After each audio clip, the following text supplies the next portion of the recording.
చేసిన తర్వాత మనం చూసుకో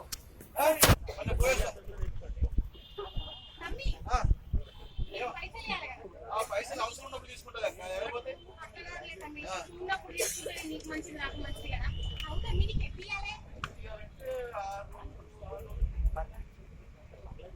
తొమ్మిది అక్క. సరే లెక్క తక్కువ కాదు కానీ అక్క ఈ రోజుల రోజు కూడా అయితే గిట్టుబాటు కావట్లేదు. దాని జీతం పెంచి రాదు.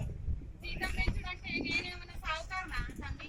నీలాగనే చేనేత పని చేసుకుంటాను, నువ్వు 4 రూపాయలు ఇస్తున్నాను, నేను 4 రూపాయలు ఇస్తున్నాను. మనం ఏమైనా మిగిలించుకునేటోళ్ళమా తమ్మి? నీకెంత వస్తుంది కూలి, నాకెంతే వస్తుంది కదా. అర్థం చేసుకుంటాం.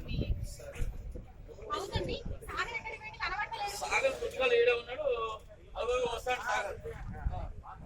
ఏంటి 5 రోజులు యాడికి పోయినావు? అక్క బయట పనులు ఏంటి కానీ రాత్రి డబ్బులు వచ్చినాయి అక్క. బాగా చదివించిన నీకు ఆ విషయం చెప్పినాడా? చెప్పిండులే కానీ సాగరు నీ పైసలు తీసుకున్నావా?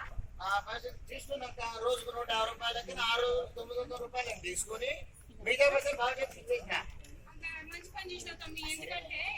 ఎందుకంటే ఎప్పటి పైసలు అప్పుడు నువ్వు తీసుకోకపోతే మనకు అందరికి వాళ్ళ పైసలు అందరు. అంతే కదా మాట. బావ పక్క వెళ్ళిపోతున్నాడు అంటే కదా, నిన్ను కూడా తీసుకుపోతాడంట. ఈ నేత పని చేయనంటావాడంట. నీకు విషయం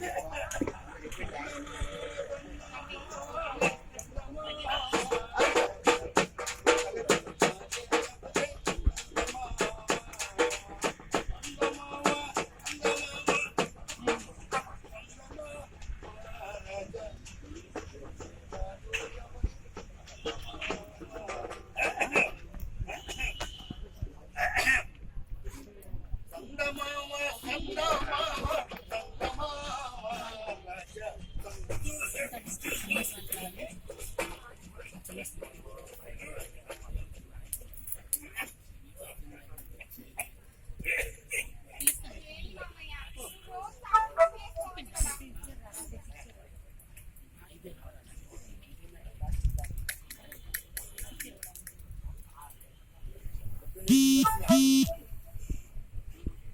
ఏం బతుకులో 24 గంటలు మా ఇంట్లో అందరికి పని కానీ తిండికి పట్టకు నాకు ఎప్పుడూ కలిగి. అందుకే నేను ఈ పని మానేసి వేరే ఉద్యోగం చూసుకున్నా. ఏ ఉద్యోగం అయ్యా? కరెక్ట్ ఉద్యోగమా? ఏంది అయ్యా ఎంతకాలం అయింది? కలెక్టర్ ఉద్యోగం నేను కాకపోతే రేపు పొద్దున చదువుకున్నాక నా కొడుకు చేస్తుంది. నువ్వు మాత్రం ఈ కుంటా కూర్చొని ఆ మొక్క ముందట లిట్కు లిట్కు లిట్కు అని కొట్టుకుంటా పొద్దు గడుపు నీ. అయ్యో ఏంటి తమ్మి, నేను తీసుకునే పని మీరు ఎందుకు చేస్తాను? అయ్యో పర్లేదు వేరే పని చేసుకొని చేసుకో వాళ్ళు చెప్తారు నువ్వు చేసుకో. కులవృత్తిని ఏ రకంగా చూడకూడదయ్యా. తరతరాలుగా మనకి అన్నం పెట్టిన ఈ మతం ఆ రోజుల్లో బాపూజీ అంటే పూజ్య గాంధీజీ చేతుల్లో సగర్వంగా గిర్ర తిరిగి రాట్నం ఈ భారతదేశానికే కాదుగా ప్రపంచ దేశానికే వస్త్ర నాగరికత నేర్పిన మన నాటకాలు అయితే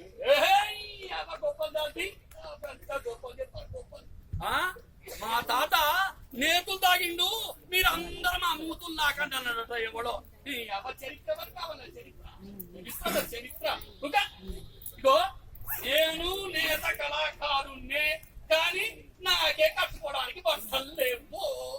ఇగో అయ్యా ఇగో చెప్తా నేను నిన్నటి దాకా నేను నేత కళాకారుణ్ణే నుంచి కాదు. అస్సలు ఈ పని చేయగా నేను వేరే పని చూసుకుంటా పోనా? వేరే పని అంటే ఏ పని చేస్తావా? ఏదో ఒకటి చేస్తా ఏదో ఒకటి అంటే అది సపరేట్ బావా బామర్ది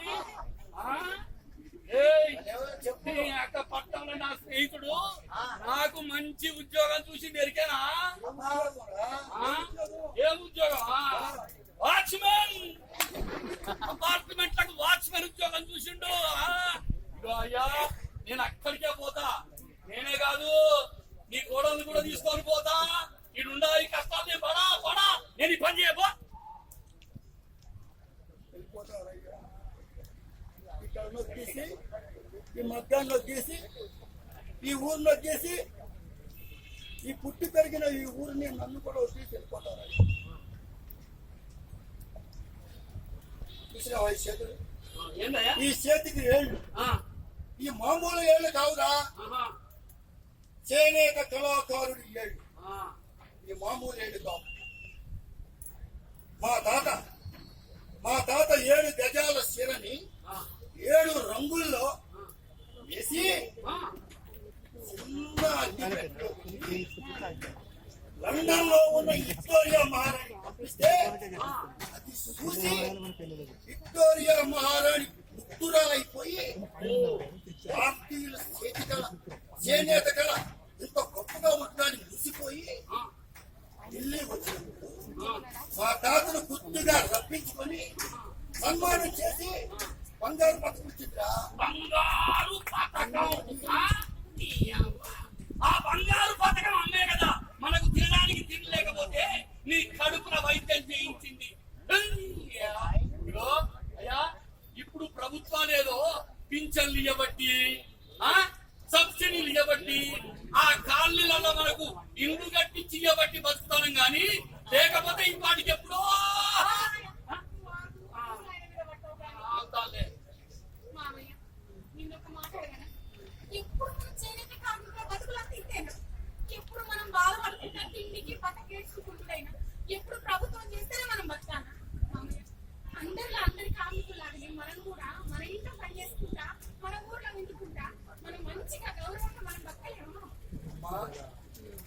ప్రభుత్వాలు కొంతవరకే చేయగలరు, కానీ ప్రజలు దీని గురించి ఆలోచిస్తారు.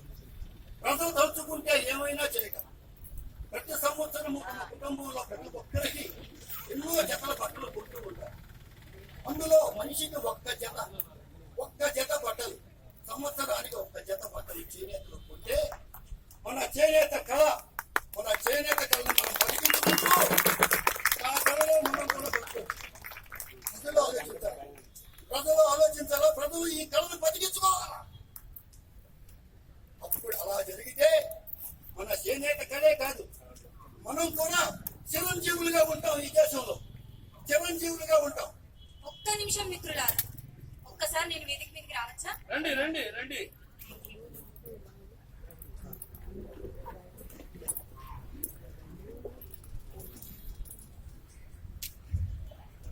నమస్కారం, నా పేరు హరిత. నేను ఆర్కిటెక్చర్ స్టూడెంట్. చరిత్ర ప్రసిద్ధికెక్కిన నా భారతీయ చేనేత కళలకు నేను మద్దతిస్తున్నాను. ఇదంతా చూసిన తర్వాత ఇక నుంచి వారానికి ఒక్కసారైనా నేను చేనేత దుస్తుల్ని ధరిస్తాను.